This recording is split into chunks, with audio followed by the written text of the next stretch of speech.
ଏହି ରୂପେ ଏଷ୍ଟର ରାଣୀ ସହିତ ରାଜା ଓ ହାମାନ ଭୋଜନ କରିବାକୁ ଉପସ୍ଥିତ ହେଲେ। ରାଜା ସେଇ ଦ୍ୱିତୀୟ ଦିନ ଦ୍ରାକ୍ଷାରସ ପାନ କରିବା ବେଳେ ଏଷ୍ଟରକୁ ପୁନର୍ବାର କହିଲା, ଆଗ ଏଷ୍ଟର ରାଣୀ, ତୁମର ନିବେଦନ କ'ଣ? ତାହା ତୁମକୁ ଦତ୍ତ ହେବ ଓ ତୁମର ପ୍ରାର୍ଥନା କ'ଣ? ତାହା ଅର୍ଦ୍ଧେକ ରାଜ୍ୟ ପର୍ଯ୍ୟନ୍ତ ହେଲେ ହିଁ ସିଦ୍ଧ କରାଯିବ।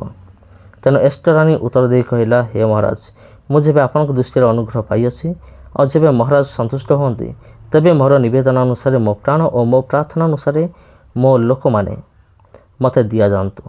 କାରଣ ଆମ୍ଭେମାନେ, ମୁଁ ଓ ମୋର ଲୋକମାନେ ସଂହାରିତ ଓ ହତ ଓ ବିନଷ୍ଟ ହେବା ନିମନ୍ତେ ବିକ୍ରୀତ ହୋଇଅଛୁ। ଯେବେ ଆମେମାନେ କେବଳ ଦାସ ଦାସୀ ହେବା ପାଇଁ ବିକ୍ରୀତ ହୋଇଥାନ୍ତୁ, ତେବେ ଶତ୍ରୁ ମହାରାଜାଙ୍କର ଏହି କ୍ଷତି ପରିଶୋଧ କରି ନ ପାରିଲେ ହିଁ ମୁଁ ନୀରବ ହୋଇ ରହନ୍ତି। ଏଥିରେ ଅକ୍ଷୟଶ୍ୱର ରାଜା ଏଷ୍ଟର ରାଣୀ କହିଲା, ଯେପରି କର୍ମ କରିବାକୁ ମୋର ସାହସ ବାନ୍ଧିଅଛି ସେ କିଏ ଓ ସେ କେଉଁଠାରେ ଅଛି? ଏଷ୍ଟର କହିଲା, ଏହି ଦୁଷ୍ଟ ହାମାନ, ଏକ ଜଣ ବିପକ୍ଷ ଓ ଶତ୍ରୁ। ତହିଁରେ ରାଜା ଓ ରାଣୀ ସାକ୍ଷାତରେ ହାମାନ ଭୀତ ହେଲା।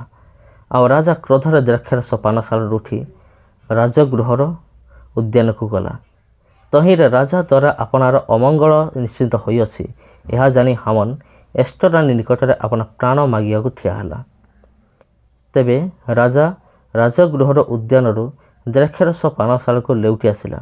ସେତେବେଳେ ଏଷ୍ଟର ଯେଉଁ ଆସନରେ ବସିଥିଲା, ହାମାନ ତହିଁ ଉପରେ ପଡ଼ିଥିଲା। ତେଣୁ ରାଜା କହିଲେ, ଏ କ'ଣ ଗୃହ ମଧ୍ୟରେ ମୋ ସାକ୍ଷାତର ରାଣୀକୁ ବଳାତ୍କାର କରିବ?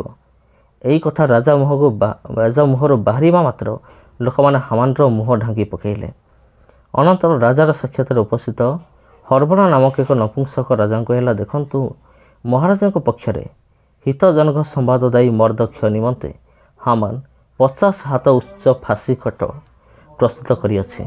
ତାହା ହାମାନର ଗୃହରେ ସ୍ଥାପିତ ହୋଇଅଛି। ରାଜା କହିଲା, ତହିଁ ଉପରେ ଏହାକୁ ଫାଶୀ ଦିଅ।